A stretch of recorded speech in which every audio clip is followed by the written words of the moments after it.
यमलोक के मार्ग में आने वाले 16 नगर। दोस्तों, क्या आप जानते हैं यमलोक के मार्ग में 16 नगर आते हैं जिनसे हर आत्मा को गुजरना पड़ता है। जी हाँ, तो कैसे दिखते हैं ये नगर, आइए जानते हैं। वैसे दोस्तों, आपको बता दें कि धरती और मृत्यु लोक के बीच की दूरी लगभग 86,000 योजन की है और जिन नगरों की हम बात यहाँ पर कर रहे हैं वो कुछ इस तरह है: व्यायामपुर, सौरीपुर, नरेंद्र भवन, गंधर्वपुर, शैलाकम, करोंजपुर, क्रूरपुर, विचित्र भवन, दुखदपुर, नानक्रदनपुर, सुत्तपुर, रौद्रपुर आदि।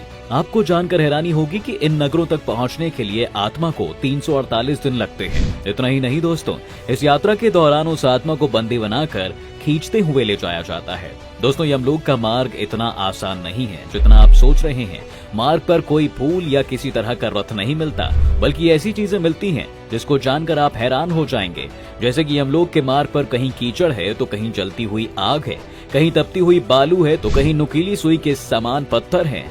इसके आगे कहीं कांटेदार पौधे हैं तो कहीं बड़े बड़े ऊंचे पहाड़ जिन पर चलना एक दाईनी सजा देने के बराबर है। जी हाँ, इस मार्ग में कहीं कंकड़ हैं तो कहीं सुई के समान कांटे बिछे हुए हैं। इस तरह से पापी आत्मा इन सब रास्तों में आने वाले कष्टों से होते हुए यात्रा करती है। आपको बता दें, उस समय आत्मा यमदूत के पास में बंधी होती है, जिस कारण वो यमदूत ही है जो उसे घसीटते हुए इन सब रास्तों से ले जाते हैं, जिसकी वजह से उसकी आत्मा चीड़ हो जाती है। और इस तरह से आत्मा को सबसे पहले यामीपुर के नगर से ले जाया जाता है और वहाँ की तपती हुई बालू से उसके पैर जलने लगते हैं। उस समय वो अपने पुत्र को याद करते हुए चिल्लाता है, पुत्र मेरी रक्षा करो, और अपने किए हुए पाप को याद करते हुए दुखी हो जाता है। इस तरह से हर नगर से गुजरने के बाद वो 18वें दिन उसी नदी के किनारे पहुंचता है जहां पर शीत जैसी हवाएं चल रही होती हैं।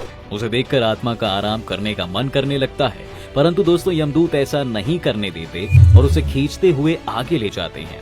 आत्मा के पुत्रों द्वारा किया हुआ पिंडदान उसको खाने को मिलता है। फिर उसकी यात्रा सौरीपुर के लिए रवाना होती है। इस रास्ते में भी उसे कई पीड़ाएं सहनी पड़ती हैं। इसके बाद इस दुख से अत्यधिक पीड़ित होकर अपने परिजनों को याद करता है और कहता है, मैंने ना जल दान किया और ना ही गौ दान किया। तो यमदूत बोलते हैं कि हे पापी, तुमने जैसे कर्म किए हैं वैसे ही तुम्हें दंड भी मिलेगा, और उसे खींचकर सौरपुर ले जाते हैं जहाँ उस नगर के राजा को देखकर उसकी आत्मा कांप उठती है। परंतु उसके पुत्र के दान पिंड से वो भोजन करके आगे बढ़ जाता है, जिसके पश्चात वो नरेंद्र नगर में पहुंचता है और याद करके कहता है कि जब मैं मनुष्य था तब मैंने कोई दान नहीं किया और ना ही किसी तरह का पुण्य किया। अगर मैंने घोड़े, हाथी या रथ की सवारी का दान किया होता तो आज मैं धर्मराज के विमानों से युक्त होकर इस दुर्गम मार्ग को पार कर लेता, परंतु मुझे इतने कष्ट भोग कर जाना पड़ रहा है। दोस्तों, ये सभी विचार मन में लिए जब सभी नगर से होकर आत्मा यमलोक पहुंचती है तो आत्मा को बताया जाता है कि जिस मनुष्य ने अपने माता पिता और गुरु की सेवा की होती है, उन्हें देवताओं से सुसज्जित होकर इस मार्ग को सुखपूर्वक पार करके धर्मराज के द्वार तक जाते हैं।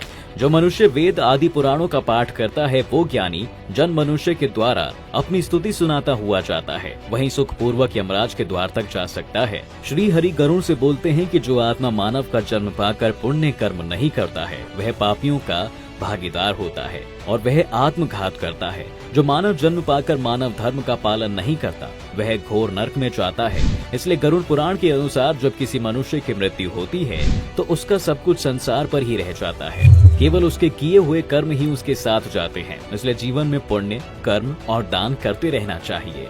दोस्तों, इसलिए गरुड़ पुराण में भी ये विशेष रूप से बताया गया है कि किसी भी मनुष्य को अपने जीवन काल में मृत्यु से पहले तिल, चांदी, सोना, नमक, जलपात्र, लोहा, रुई, भूमि, पादुका और 7 तरह के अनाजों का दान जरूर करना चाहिए। मान्यता के अनुसार कहा जाता है कि इन वस्तुओं के दान का पुण्य मनुष्य को यम मार्ग में मरने के बाद प्राप्त होता है और उसकी आत्मा को किसी प्रकार का कष्ट नहीं मिलता है।